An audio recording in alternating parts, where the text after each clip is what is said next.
ഹൂത്തികൾ തങ്ങളുടെ ബേസ് വർദ്ധിപ്പിക്കുകയാണ്, അല്ലെങ്കിൽ തങ്ങളുടെ കരുത്ത് വർദ്ധിപ്പിക്കാനുള്ള നീക്കങ്ങൾ നടത്തിക്കൊണ്ടിരിക്കുകയാണ് എന്നുള്ളതാണ്.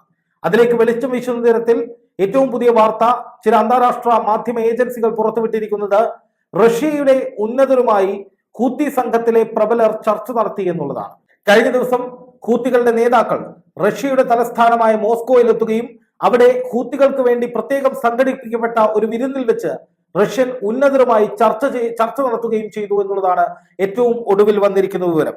ചെങ്കടലിൽ ഇപ്പോൾ നടന്നുകൊണ്ടിരിക്കുന്ന ആക്രമണങ്ങളും ഇസ്രായേലിന്റെ ഗസയിലേക്കുള്ള ആക്രമണവും തന്നെയാണ് ഈ യോഗത്തിൽ പ്രധാന ചർച്ചാ വിഷയമായത് എന്നാണ് അന്താരാഷ്ട്ര വാർത്താ ഏജൻസികൾ നൽകുന്ന വിവരം. അതായത് ഇപ്പോൾ ചെങ്കടലാണ് ലോകത്തെ ഏറ്റവും വലിയ ചർച്ചാ വിഷയം. ഇസ്രായേൽ ഗസയിലേക്ക് നടത്തിക്കൊണ്ടിരിക്കുന്ന ആക്രമണങ്ങളെക്കാൾ കൂടുതൽ ലോകരാജ്യങ്ങൾ എല്ലാവരും ഇൻവോൾവ് ചെയ്യുന്നതും അല്ലെങ്കിൽ ഏറ്റവും അധികം ആശങ്കയോടെ സംസാരിക്കുകയും ചെയ്യുന്നത് ഹൂത്തികൾ ചെങ്കടലിൽ നടത്തിക്കൊണ്ടിരിക്കുന്ന ആക്രമണങ്ങളെ കുറിച്ചാണ്.